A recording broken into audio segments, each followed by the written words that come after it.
Good evening, ladies and gentlemen. Welcome to the National Museum of the United States Army's Directors Seminar Series. We're so pleased that you were able to join us this evening. Tonight's panel will be hosted by Tammy Call, the first director of the National Museum of the United States Army, who started in November 2014 and led the project team to its successful public opening on November 11th, 2020. Ms. Call is a 2014 graduate of the Air War College, earning a Master of Strategic Studies. She also completed a Master of Science in Counseling and Human Development at Troy University. Beginning her career in public service in 1984 as a commissioned officer in the United States Army, Ms. Call is proud to have been associated with the Army her entire life.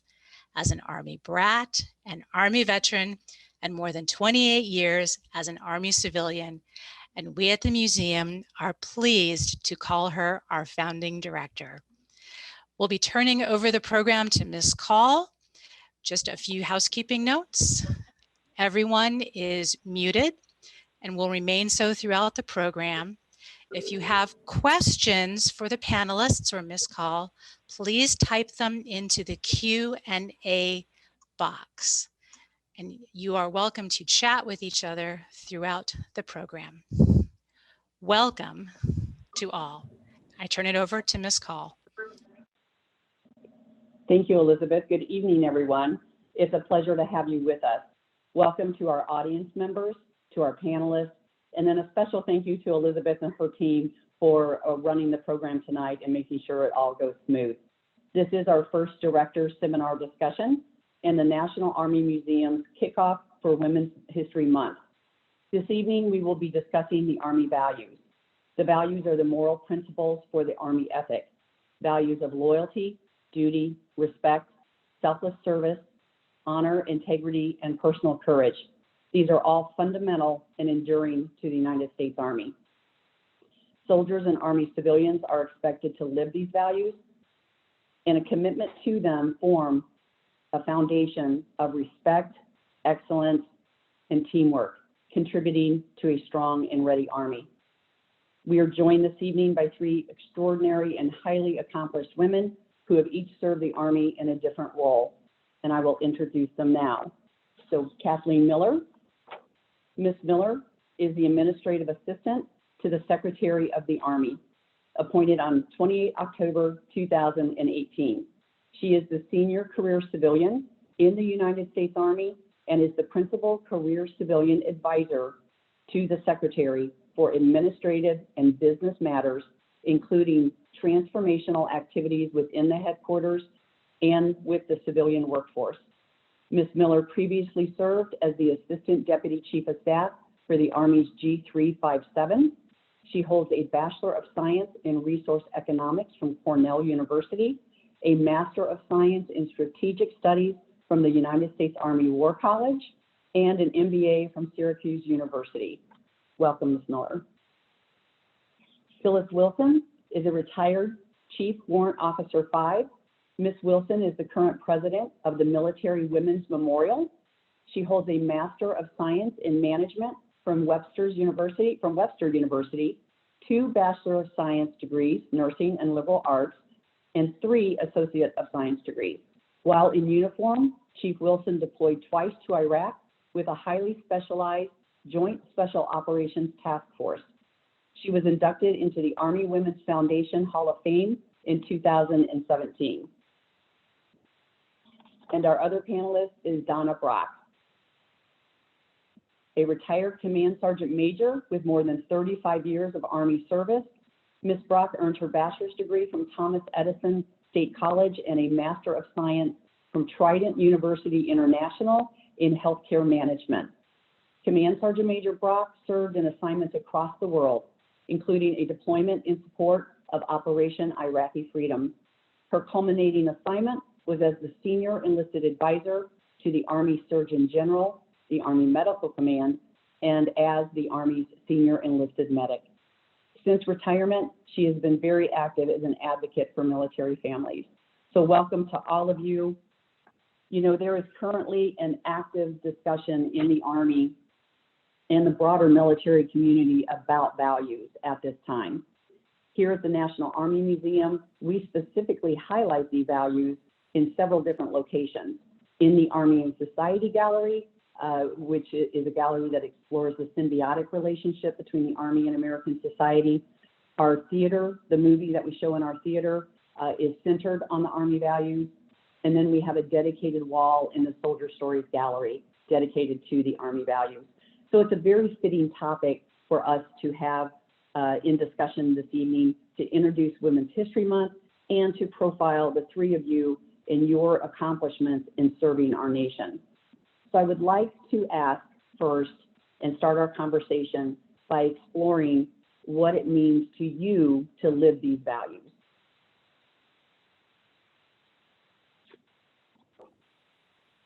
Me first? Go ahead, Ms. Brock, thank you. All right. First of all, what it means to live the Army values, or any values for that matter of fact.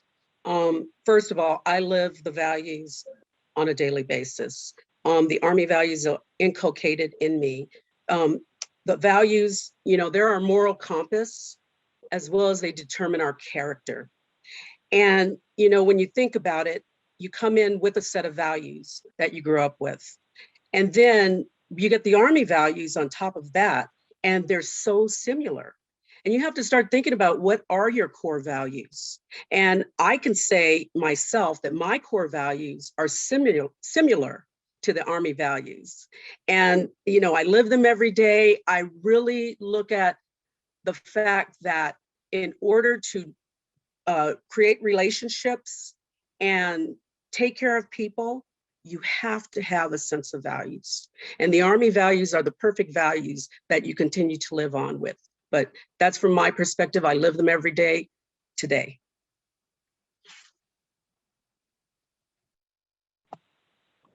Great, thank you. Hey, Tammy, maybe I'll just jump in for a second. First of all, before we get deep into values, just congratulations to you and the team on opening the museum. For anyone on the net who was not able to see the museum in the short time we were able to have it open during COVID, please plan to go as soon as we're able to open back up again. It's absolutely a fantastic experience. And Tammy and her team will make you very much at home. But back to Army values. So it's no big secret, I'm heading into my 37th year of federal service, 20 years of that as a senior executive. And the Army values have shaped my adult life. From the very beginning as a GS5 on our TAPES forms, where we had to explain, right, selfless service, loyalty, duty, so on. As part of our performance metrics, it became not only how I behaved at work, but also how I behave at home, right? How I apply those moral and ethical values to my own personal compass. And they've been absolutely invaluable in helping me make the right decision when the decisions were tough. You know, inevitably, we are asked to make choices between things that we really want to do and those that we must do. And usually those two things happen at the same time. The Army values and viewing your decision choices through a lens of Army values has helped me steer the right course for myself and for my organization as we've moved through time. Thank you so much. Oh, go ahead, Phyllis. I'm going to jump right in there and say, absolutely. I want to echo what everybody else is saying. Certainly, congratulations. The Army Museum, I've been there a couple of times, and makes you just so proud to be ever been a soldier, to be associated with the Army in any way, shape, or form. It's a feel-good location. You've got to go if you've not been yet. So I think when it comes to living the Army values, it goes back for me all the way back to how were you raised and what was the moral compass that you had even before you came into the military?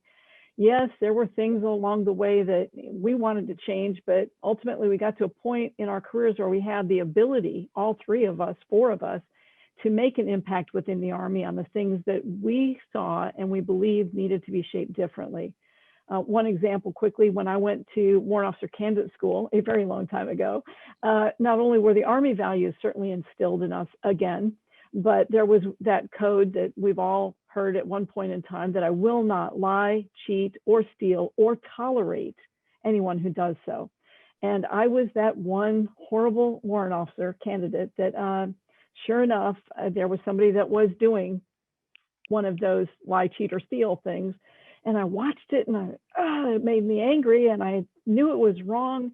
And at the time, it was a warrant officer corps. We weren't part of the overall incorporated officer corps. We were separate and apart.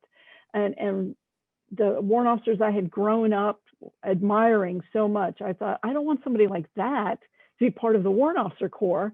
So I went to him twice, told him what I saw, and that, do it again, buddy, and I'm going to turn you in. Did it again, and now I was between a rock and a hard place. I had to stand up for what I had seen, and sure enough, I did. And like so many of us, you've got to be prepared for what the blowback is. You did the right thing, and sure enough, for me, I was ostracized for having done so. And I think when you look at it, though, in the long thing, when you say, can you look at yourself in the mirror? You have to live with yourself for the rest of your life. And can you accept that and let it go by without? And so sometimes it's very hard. Sometimes you're pushed to the side and marginalized for doing what you believe is right. But it comes from where you start and how you finally end. Great. Thank you so much. And I do realize we do already have a question in the Q&A. And just so the audience knows, I'm going to hold questions until we get through our conversation, and then we'll go ahead and start taking your questions. So thank you very much for the audience member who jumped in. So absolutely right, absolutely right. And so often, the person who does the right thing then is treated negatively, stepping out, shining a light on an issue, and then you're the one that's marginalized. And it's really, really hard to feel that way. And so how do you develop the resiliency, to do the right thing, to not be fearful of being ostracized or marginalized? And Phyllis, we'll go ahead and start with you.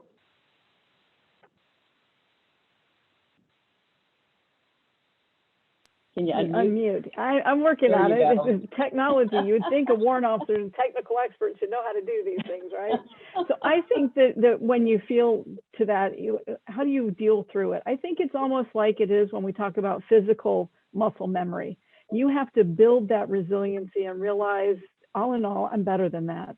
I'm tougher than that.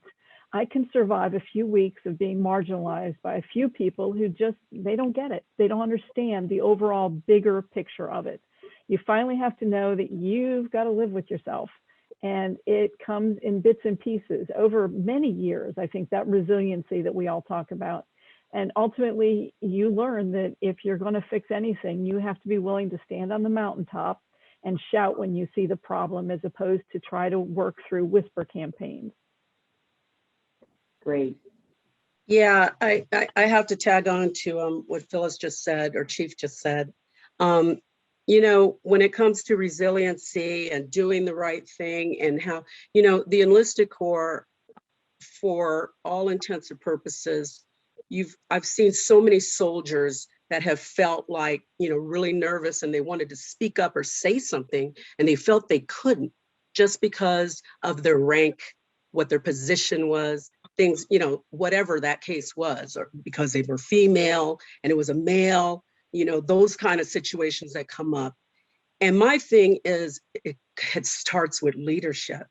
First of all, setting the right example, doing the right thing, not do as I say, not as I do kind of thing. That's where it starts. And I know we've seen some bad examples of leaders out there who have not done the right thing, and have done, and have really taken advantage of soldiers and civilians, if you will. And we still have to pound that into our leaders, that you have got to have good character. And when it comes to the soldiers, you cannot feel afraid of opening up. Now, when I was young, yes, I felt the same way, that I was kind of nervous and I didn't want to say anything. But as I got older and I grew up in rank, it was easier for me to start to speak up and help those that could not speak or felt like they were going to be ostracized if they said anything. Leadership, 100%. Fantastic. Yeah, and I think Ms. Miller, I mean, most of my career is within the civilian corps as well. You know, and we see exactly that within our Department of Army civilians as well. Yeah, so I completely agree. It's leadership. We started from a point, though, of a young employee, and how are you heard as a young soldier or a young employee? And yeah, shouting from the mountaintop, it is one way when things are really wrong. And another way is to have those conversations, right? Your leaders need to open up the ability to have that discussion. As I have matured, grown on, led other organizations, I try to make it a point to canvass the folks when we're talking about things. Well, what do you think? And why do you think that, right? Help me understand the process that you are going through as you think through this. And when I have a tough decision to make myself, I usually talk it through with the team, because if you just say, we're going here, it doesn't always resonate, right? So saying, okay, this is how I'm assessing this problem and the choices that we have. Give me some feedback if you think we should be considering other things, right? So making it more of a conversation and helping others see how leaders think through things. And as a leader, being open to input from experiences that maybe we haven't had, right? So I've never worn the uniform, but I lead soldiers. I've led soldiers and civilians now for years. But being open to understanding that I may not personally have all of the perspective I need to successfully make decisions in the problem. I think that's important thing to keep in mind. Sure, right. Thank you all for your insights on that. You know, and so that, talking about the values from our individual perspective, let's move it into, and we touched on it a little bit, Ms. Brock did as well, with applying the values in a team environment. You know, you all have led so many different teams, and how has the values influenced your success in leading those teams? And Ms. Miller, if you'd like to continue, that'd be great. Oh, okay. I will jump right in here. So the Army values create a core. They create a standard core of beliefs that a team can anchor themselves in as they move forward, make decisions, create their norms for behavior. But I also think that the values need to be leavened. They need to have a couple things added to them. One is the characteristic of trust. And how do you take the values and apply them in a way that builds trust across your whole team? That's super important.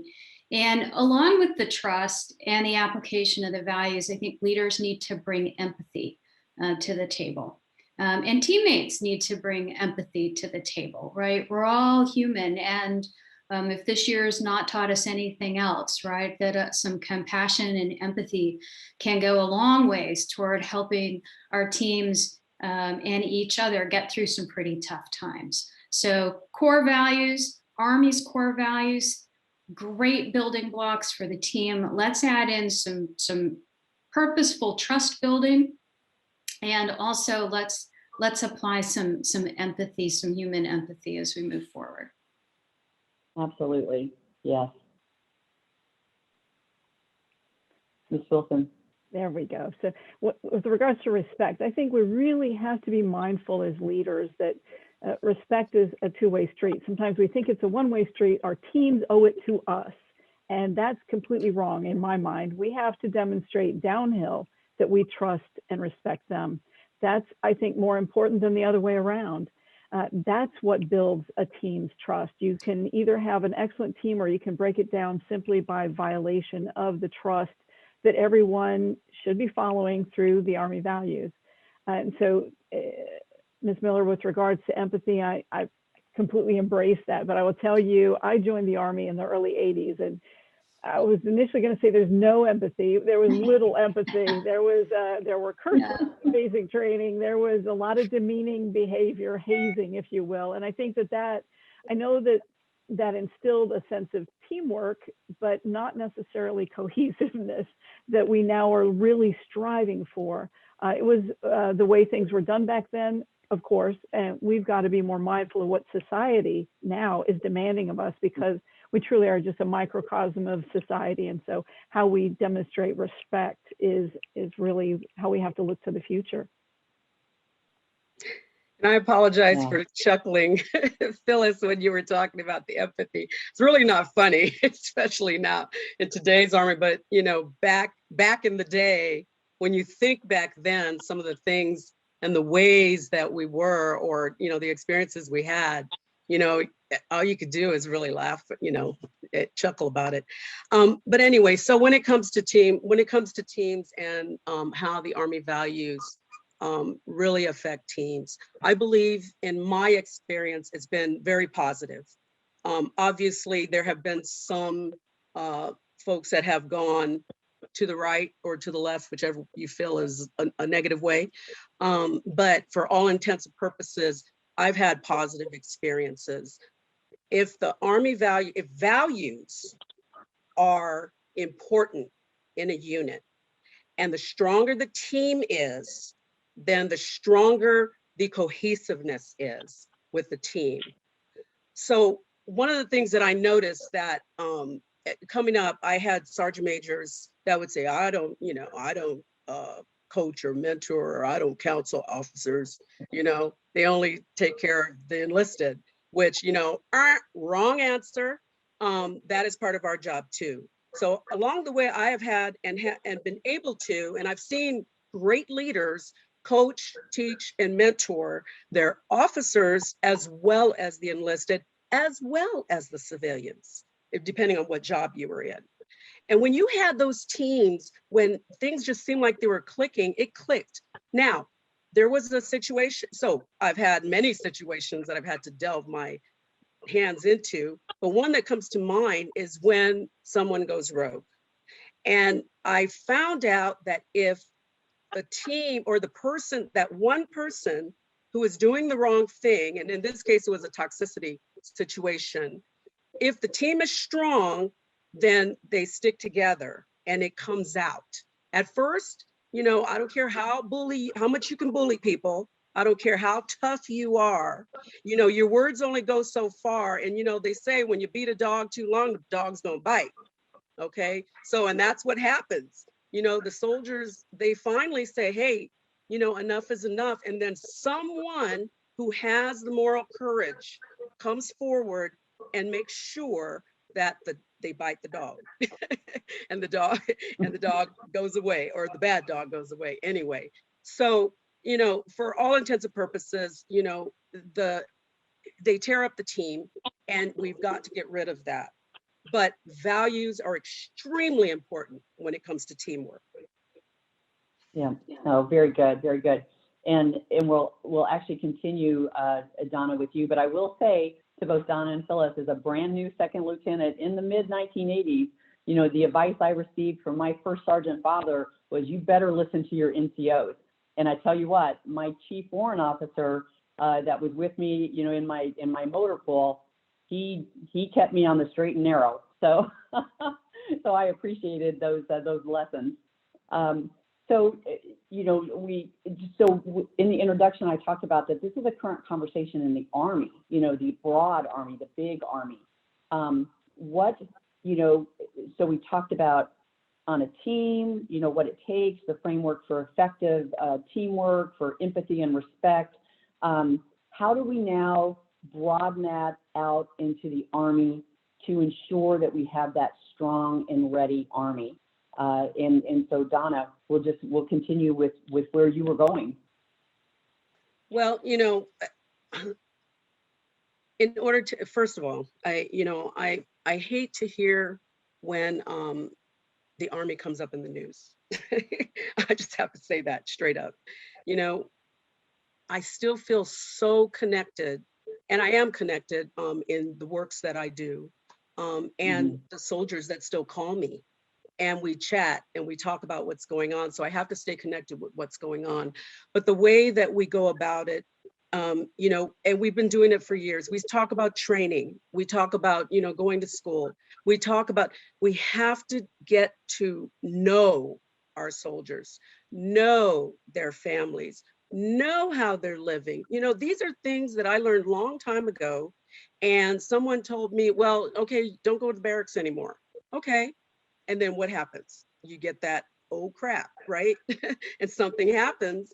And then next thing you know, we're in the news and we're taking care of barracks again. But what it's really all about is the relationships that we build. I believe that we have to get into the lives of our Army, our people. The Army is all about people. I love the fact that the chief talks about people. And when he first came, the chief of staff first came, I was like, yes, yes, yes, yes. Because a lot of people who know me, my tagline is, it's all about people. And it has been that since I've left the Army and retired from the Army. But we have to build those relationships, continue to hone in on them. And I'll get off my soapbox. No, great. Oh my gosh, great response. Thank you. And I absolutely, I echo completely there, Ms. Sergeant Major. Exactly. Yes, it's all about knowing.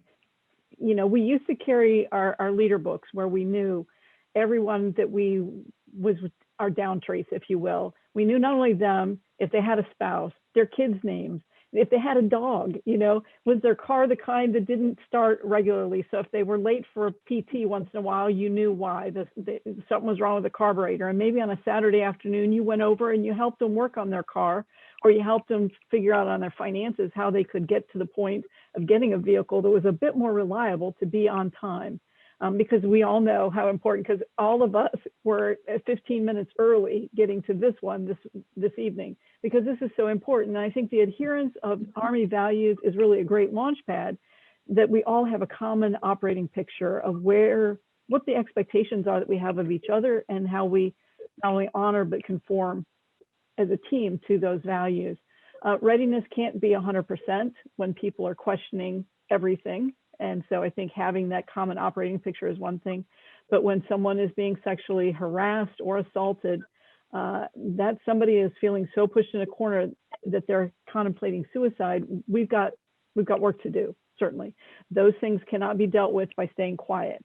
And we have to know our soldiers and their families well enough to be able to take care of that. So you've got to have that resiliency, and that's just built one little grain of sand at a time, until you are able to reach out there to both. And I don't mean to be neglectful of Department of the Army civilians. They are a key part of our entire Army team and their families that we've got to take care of, not just our regular Army, Guard, Reserve, and their families, the Department of the Army civilians and their families, ultimately, absolutely as much a key part, and the Army values spread across all of those groupings.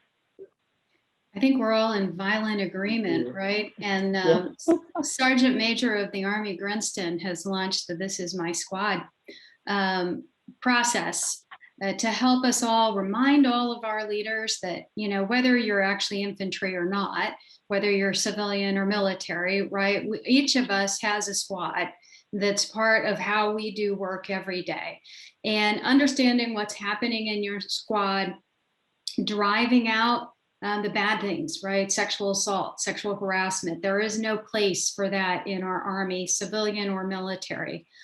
Driving out discrimination, driving out extremism, and again, applying some empathy and understanding for our teammates who may be facing some serious thoughts about suicide, right? And how do we step in? What kind of intervention processes are appropriate so we can bring that person back from the edge. So again, the Army is moving forward. This Is My Squad is a great way to think about applying those principles that both Donna and Phyllis learned as young uniform personnel with their leader books in their pockets, right? and understanding how all of their soldiers are doing. Those same principles apply to us civilian leaders, and we need to move forward and bring our squads closer together, particularly now with COVID and the isolation that this pandemic can create in many families and many of our personnel. This is a great time to just get back at it and drive those activities that are not part of our core values, that are against our core values, out of our formations, our squads, our teams, our work families. Great, and I can't just living through what we have with COVID and the challenges. I mean, Ms. Miller, you've seen in the Pentagon the work that you've had to do, the policies that have had to be put into place, and everything, and we've experienced that at the museum as well. And you know, so I mentioned specifically Women's History Month, and so I'd really like to get an idea from each of you from you know, the values as a female specifically. You know, did it, being a female, has that influenced how the values impact you or how you use them in your daily work? So I'll just turn it over. Well, I'll take a quick stab at a couple of them, right? So when we look at loyalty, and we look at the oath that we all swear, right? We swear an oath to defend the Constitution. It doesn't matter if you're a civilian, federal official, or if you're in uniform, you're swearing an oath to defend a Constitution, and the loyalty is to the Constitution. But there's also loyalty to your teammates, to the Army, and to the team as a whole. And I think that it's helpful to refocus the loyalty discussion on the loyalty to the ideas and the ideals behind democracy and the Constitution. The other thing that I often have conversations about is the selfless service value. Sometimes I think we push that a little too far, to the point where we sacrifice our health, or we sacrifice, mostly our health for duty. And so making sure that we're keeping some resilience in reserve, and that we're also making sure that we take care of ourselves so that we can stay healthy, we get enough sleep, we get enough exercise, we're getting the right nutrition to be strong for the Army for the long haul is super, super important. And so balancing the absolute selfless service against making sure that we take care of ourselves. It doesn't mean don't take care of yourself, right? It means putting self above the rest for the most part, but not to the point where it jeopardizes your health. So I think some of those things we have to just take into context as we move forward. So I'm not sure if that's helpful. I feel like I'm wandering a little bit, but loyalty, super important. We swear an oath to the Constitution as we go forward, and don't push selfless service to the point where you are affecting your own health there. And then you can't perform your duty. You can't move forward with your mission. So. Great, yes. Yeah, I think if I can tag on to that one, I think how have Army values affected women's experiences in particular? I think, you know, given obviously it's March now, so it's Women's History Month, and we have so many great stories that we can talk about our experiences. So I left the military a couple of years ago, and now I'm fortunate to be the president of the Military Women's Memorial, right behind me here located at the ceremonial entrance to Arlington National Cemetery, where we continue to tell these women's stories. And I look at what women did in the Army since the Revolutionary War, and have broken ground from the beginning. You move fast forward through the 1900s into the Women's Army Corps, and it didn't disband, the WACs didn't disband until 1978. You look at the changes and the experiences that some of the values of society and the Army over time made changes. The Armed Services Integration Act of 1948, which allowed us to finally serve beyond the length of a war plus 6 months, but we were still capped at 2% of the military. And then you couldn't hold a rank above lieutenant colonel. All of these things that changed in the late 60s on to our first Army generals, women, in 1970. West Point opened in 76. Our first women graduated in 1980. And for me, when I think about it, that's not that long ago. And we have certainly, we've served, we've fought, and we've died in defense of this nation. I think it's really important that we have a seat at the table while we talk about Army values, the experiences, and how women's achievements somewhat inform what we look at as the values and how we move forward into the future. Great. Yeah, Phyllis, I always love getting my history lesson from Phyllis. But it reminds me, of where we've been, and where we're going to the future. And even talking about where we're going to the future, I was reading this article earlier this week about the Ranger. There was 2 women Rangers that graduated from the school, and they were talking about the PT standards for the ACFT and lowering the standards because of women's physiology. I understand that from a medical perspective, but then the Ranger said, we have had to prove ourselves this whole time.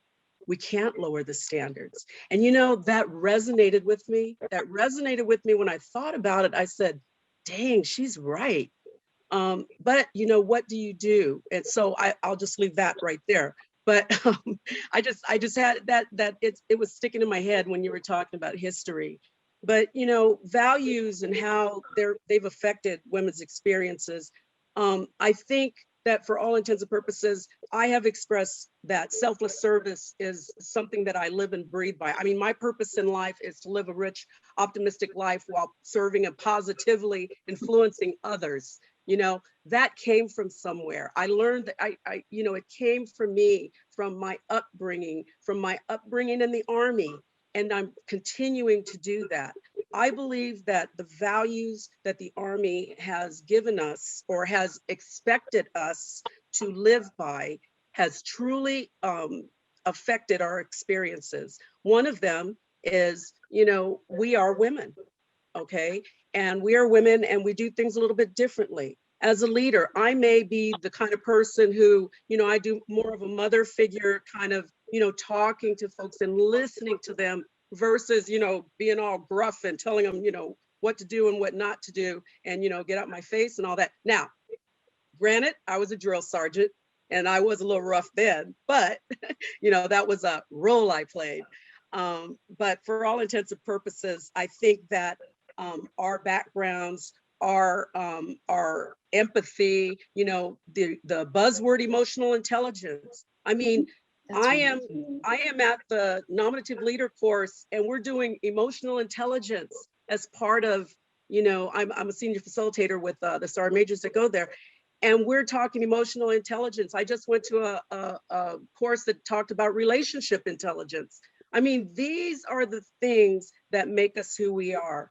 And I believe that we as women, as long as we, learn those values, inculcated them with what we do and what we believe in, it's really made us strong. It's made us stronger leaders.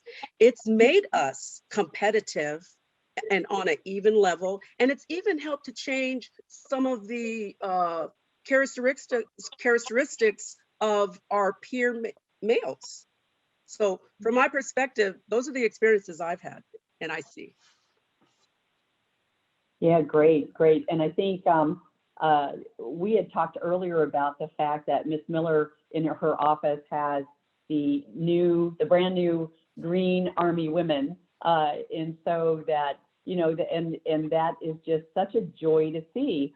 I know in other conversations that I've had with friends and peers, coworkers, looking forward to that time when we're not talking about a first, right? I was so proud to see the females complete Ranger School and the first female to complete Ranger School, and the fact that we'll be there where we don't even have to consider that. Our sons and daughters don't even have to consider that, right? Women have a seat at the table, and we have a seat at the table within the Army as well, absolutely and definitely. So we are getting a lot of great questions. I had one more question to discuss, but I think we're going to hold it to come to some of these because they're very, very good, and we'll just openly talk about them. So several of them kind of have the same question embedded. So we're going to start with our first attendee, who is asking about the fact that, just as we were talking about the Army having these conversations today, we as a nation are having these conversations, right? The extremism, the country being divided, so divided. How can the Army use our values to help bridge these gaps in cool temperatures? And just right off the top of my head, just the fact that I know our soldiers are in the community, right? They don't all live on military installations. They are out in the community. We are, as Department of Army civilians, and then all of our retirees and veterans that are soldiers for life. We take those values out with us. And so with that, I'll stop and I'll let our panelists respond to that as well. So you're talking about how do we tackle within the Army, a microcosm of the United States, the really tough problems of sexual assault, sexual harassment, extremism, and racism, or discrimination within the ranks as the big focal points. I think we got to start talking about it, right? We can't sweep it under the rug. We have to have honest discussions about what's going on. We have to understand where our people are coming from. We have to include our folks in our conversation so that we aren't creating members of our force that are disenfranchised from what we do. And as leaders, we can't tolerate it. We can't tolerate it. We can't turn a blind eye to it. We need to step forward and we need to stop it. And we need to set the right examples, set examples for going forward. Now, all that's easy to say. It's really hard to do because we've been fighting these problems now for a long time. And society has been fighting them for thousands of years. And so how do we as the American society drive these behaviors out of our being, out of what is at times has been seen as acceptable behavior in our culture? And I think that's much harder to do. I watch the young people coming behind me, and they give me a lot of energy because they see things through a different lens than we saw them when we were coming up, when we were growing up, when we were coming forward. And I hope their lenses are clearer, perhaps, than some of ours were. But we must take direct action to drive those behaviors out of whether it's a uniform formation, a civilian formation, a combined group of people. Those behaviors aren't acceptable. And we need to move on and make sure that everyone in our Army can serve to the best of their abilities. Yes, ma'am. Phyllis, Donna, do either of you want to jump in with that conversation? Yeah, I just wanted to add a little bit to it. I work with this group that goes. It's called Together with Veterans. We work with the VA. It's funded by the VA, and we actually work on suicide prevention, veteran suicide prevention. But my point being taken is what we do is we go out to rural areas around the country and create grassroots groups within the community to gather and work with veterans in order to help combat this problem. And I see something like that being a good start point for to answer the question about rooting out the extremism, and our soldiers live in the communities, Army or the National Guard as well as the Reserve, but not so much in the urban areas, because I think you have a bit of a different feel in the urban areas, but in those rural areas where you're out there, in wherever America, and there's 1,000 or 2,000 or 3,000 people that live in your community, but they all know each other. So if they all know each other and we start tackling problems within those communities, I think that is where a good start point is. But it's a conversation and someone has to start it. So who's going to start that conversation? And we need to start looking at ourselves, you know, and talking to people who are in these different areas. So just a thought. Yeah. Good. I'll wait for the next question. I think they did great. Oh, okay. All So right. there's several Okay, questions well, in there yet. There are, yes, there are several questions. And so actually in kind of along that same conversation of the drawing specifically into the Army now, Mr. Bowery is in the audience, the Executive Director of the Center of Military History, and he is would like to hear from you all on the Fort Hood Independent Commission report. And based on Army values, you know, do you have recommendations that you would make for the installation and the unit commanders there? So anybody want to jump on that one?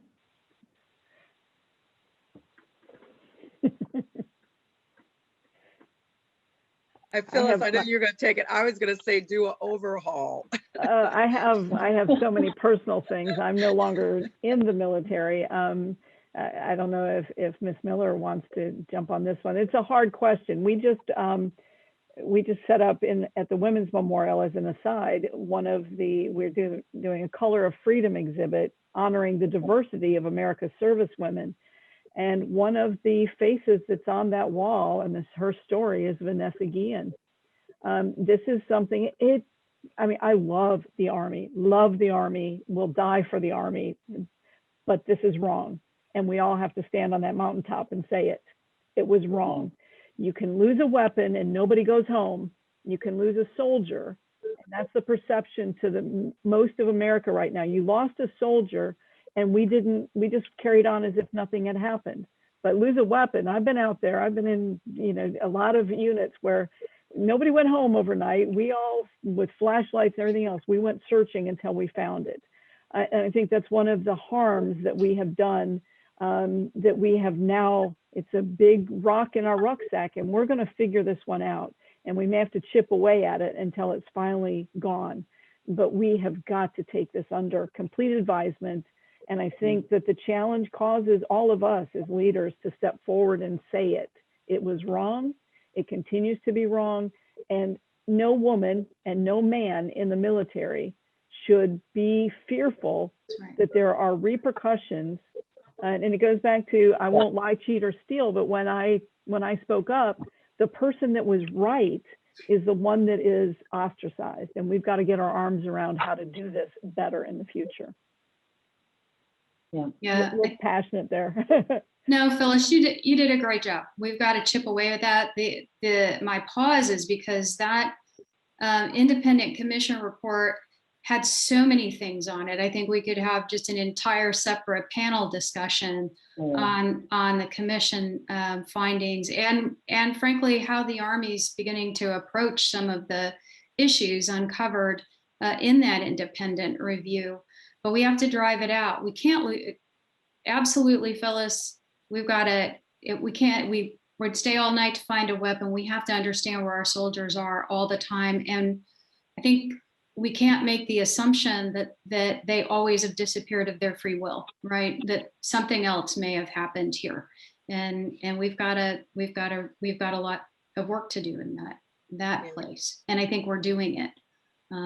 Secretary McCarthy fired people over this issue and the findings of the report. And that hasn't been done previously with similar reports in the Army in quite some time. So the Army is very serious about fixing this problem, about ensuring that it's fixed not only at Fort Hood, but across the face of our Army, and that we tackle the issues head on. Now, having said that, it's up to us to speak up too, right?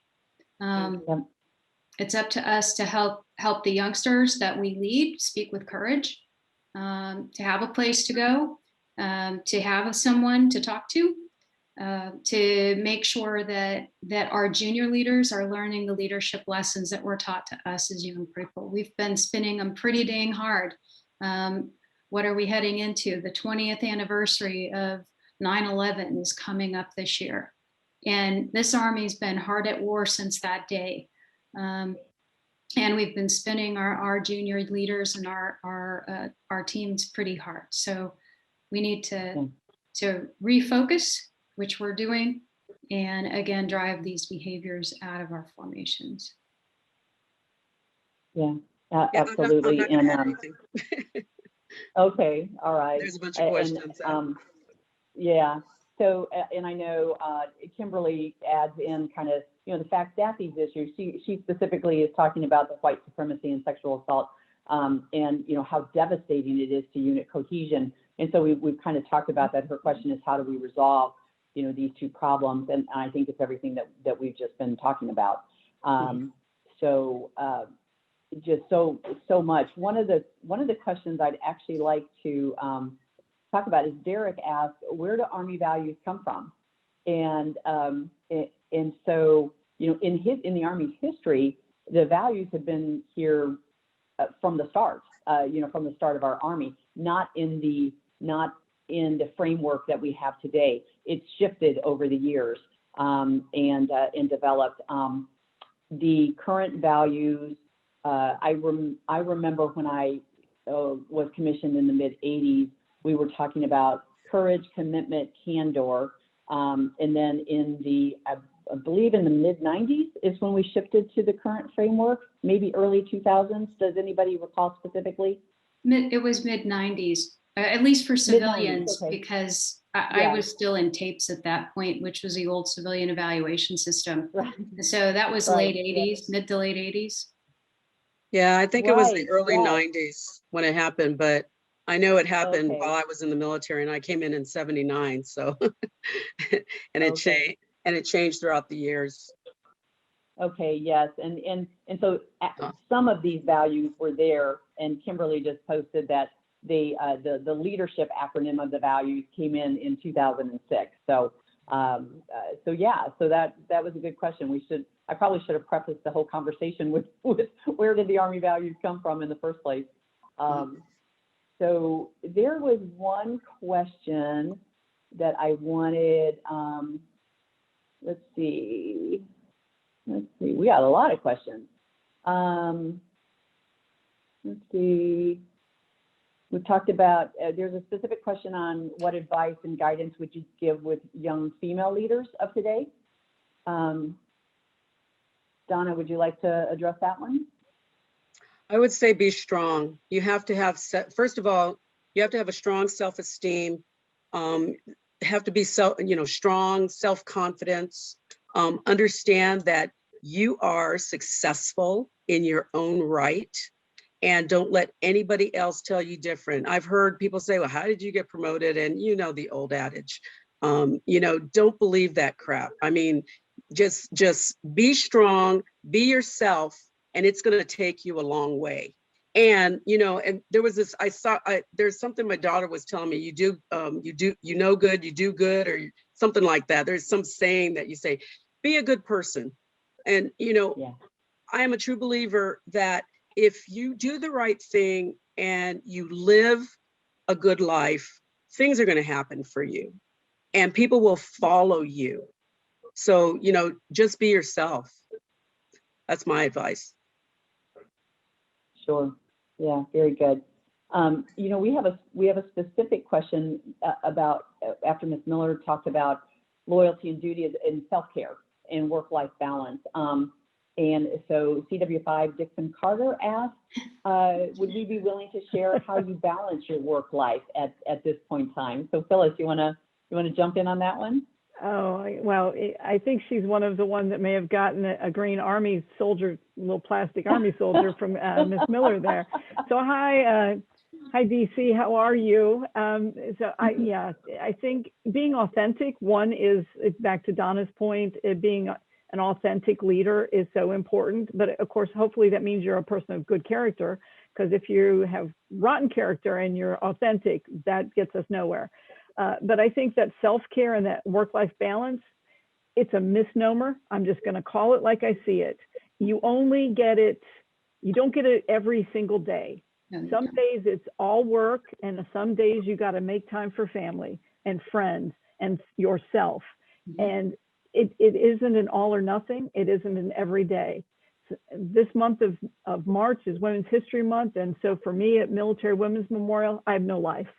I'm going to be on these kind of events day in, day out, starting again tomorrow at 7:30 in the morning, be at meetings. So it goes, but I'm prepared, but I already have booked a massage for the first week of April. And I'm going to go get a mani-pedi that first week of April. Yeah. You've got to take care, but how do you manage it? To Ms. Miller's point, that idea of selfless service, great. You can run for a while, but this is not something you can do forever. And you have got to learn when taking a knee is important for your own personal self-care. You are a bad leader when you have worn yourself down to the bone and you have nothing left to give to them because you have nothing left to give to yourself. So DC, you know, you're running at breakneck speed as well. And thank you for what you do as the Senior Warrant Officer Advisor to the Chief of Staff of the Army. You're doing great things for all of us. We're so proud of you. But when you need to take a knee, give me a call. I'm here. We'll do mani-pedis together. I'll get your back for you. Thank you. Or she can come down to my office and we'll play with our Green Army women.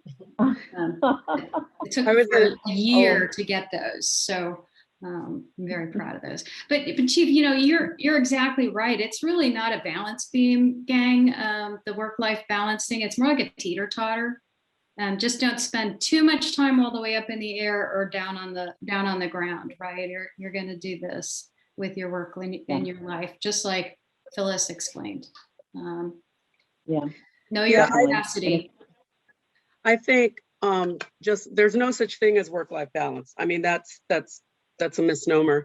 I think of it as work-life. It's more of a synergy in your life and a blend. And the other thing too is, you know, you got to take time for yourself and take time off, and you have to set the example, because if you're always at work and you're killing yourself, everybody else is going to be there with you, because they're not going to let the boss kill themselves. So you have to show folks that, you know, there's a reason you get 30 days of leave a year. And it's not to come into work on leave. It's to take time for yourself. You can't take care of anybody else if you're not taking care of yourself. And true, when we talk about families and how important the Army family is, and we know whenever we do a promotion or retirement or any kind of special award ceremony, it's so important that our families are there, because without what they have done and sacrificed on our behalf, we wouldn't be achieving what we've been able to achieve. And so it's really important that we take the time to say thank you, to give them a hug, to sit down and make a phone call. You know, I mean, my family is not here with me. You know, it's just me, but I have sons that are serving, daughter-in-law that is serving and wearing the Army uniform, and my parents. And so it was their anniversary yesterday, and we sent them to St. Augustine, but I made sure I took time to give them a phone call for their 62nd wedding anniversary. So that's really fun. But you got to make time, and you're right. There is no such thing truly as a work-life balance. It's that teeter-totter that Ms. Miller refers to. Yeah, somebody asked if we've ever been judged putting children first or family first. And I will say that I probably judged myself putting family first. No one ever judged me, and I never judged anyone else, but I judged myself, and always putting soldiers first. So that was my bad. As far as if anybody else wants to answer, that was my experience. Me. Can I get a quick shout out? I saw somebody that put a post in there. She is a former, a past president to the Women Marines Association. Dr. Betty Mosley Brown is on this meeting today. So here's my honorary in honor of you, Dr. Brown, is hoorah. Thank you for being here to share your stories with us as well. Thank you.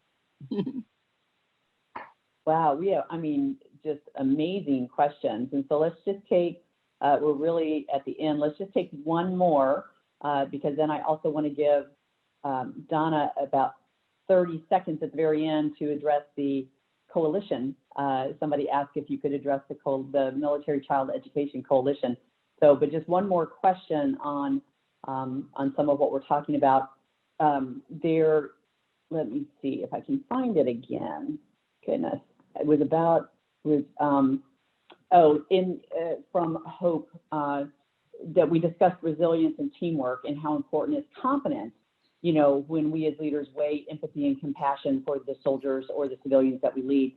And so the mission to know our jobs, uphold a standard, you know, how do you balance that then? How do you balance the need to be competent and have team members that are competent and work with them when they're not, but with that dignity and respect? Yeah, so Hope, that's one of the really tough questions, right? I'm hopeful that the generations coming behind us, the women leaders, don't feel like they have to be 125% right to get credit for 80%. And maybe that's me and my own personal push going forward, but I will just say I've always kind of felt that way, that I had to give the 125% to be credited for 80. And I hope that the generations coming behind don't have that anymore.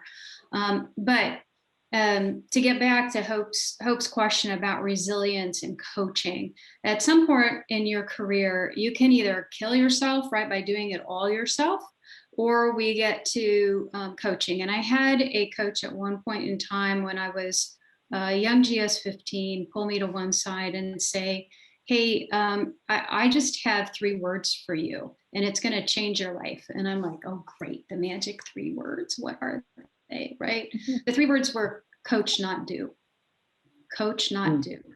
So even though you were competent technically and professionally, you knew exactly how to do everything, I needed to develop the depth and the skill set to coach others to come behind me, because only by learning how to teach our subordinates how to perform with the same level of competence could I have the time to do the things that the Army really needed me to do at that point: strategic thinking, the leadership part. So coach, not do. And boy, that was a whole lot harder than I thought it was going to be. But I'd give you those 3 little words: coach, not do, when you can. And sometimes we're our own worst critics when it comes to how much we need to put in.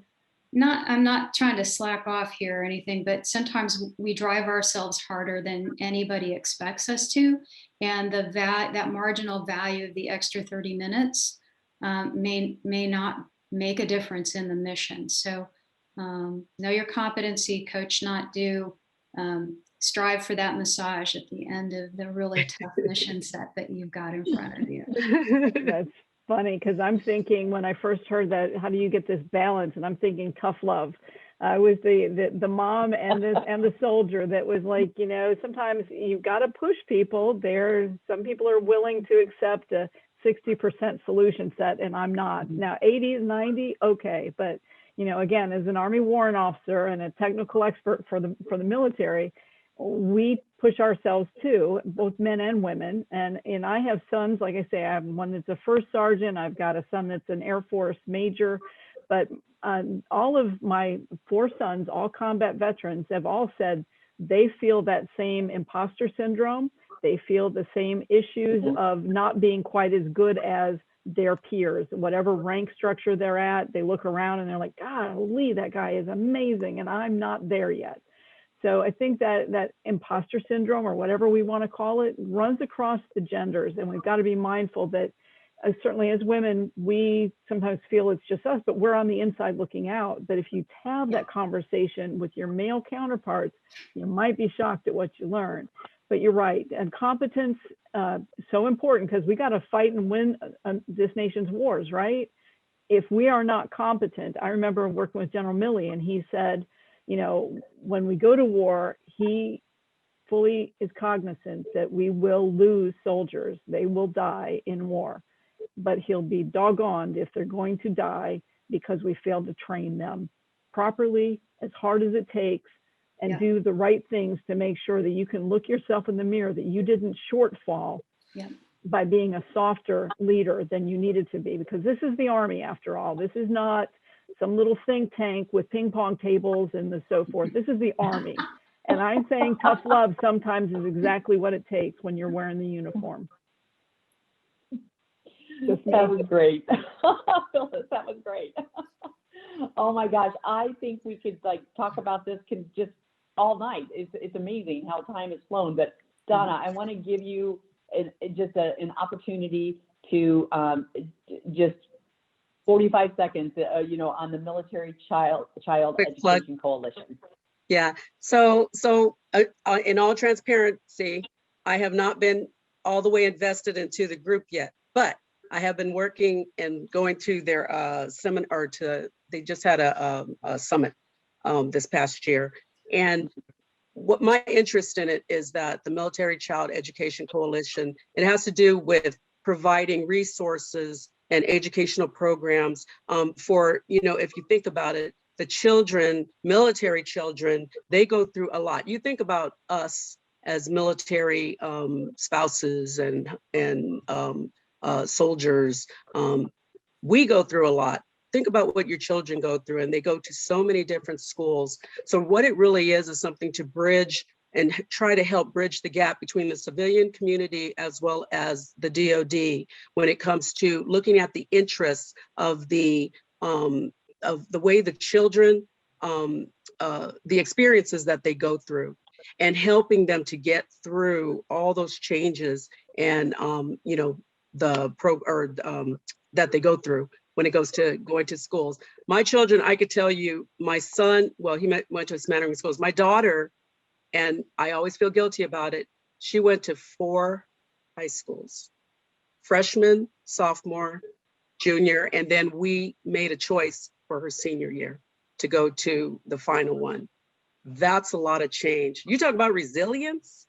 She's a strong girl, but I never really knew how it affected her. So that was my interest in getting with the group. So that's wonderful. And I'm just very, very happy to say that in our Experiential Learning Center, we have a whole display and a video on growing up Army. And so talking about, being a kid in the Army and what does that mean, and all sorts of different topic and content areas that we explore with our interviewees. So that's wonderful. Congratulations, and I look forward for you being an advocate within that community as well. That is great. I really just can't believe how fast time flew tonight. I said earlier I thought it would, but wow, did it go fast. So I really want to thank our panelists so much for your time, your insights, your thoughts on this conversation. Obviously, this was a very robust conversation, and then from the questions that we were receiving, people are just very, very interested, and I'm sorry for the audience members that we didn't get to your question. So it's just really been a pleasure to have this. We've already had a comment that, hey, we need more programs like this. This is great. So we'll take a look at that. To our audience this evening, I thank you as well. I know we've been slowly dropping them off here for a minute. And I encourage everyone to visit our website frequently. That is where you will find our most up-to-date information. I encourage you to join other virtual programs that we have. And also the website is where you will always find the latest up-to-date information to include any future reopening date announcement. So check back frequently, and all in all, just be safe, be well, and have a wonderful evening. So thank you. Thank you. Yeah, Tammy, Thank thank you so Bye, much. everyone. Be safe out there. Yeah. Be warm, yeah. Ladies and Okay. gentlemen, thank you for attending the program this evening at the National Museum of the United States Army. We are so pleased to have been able to bring you this program, and we are so thankful to our panelists for bringing us their expertise. This concludes tonight's program.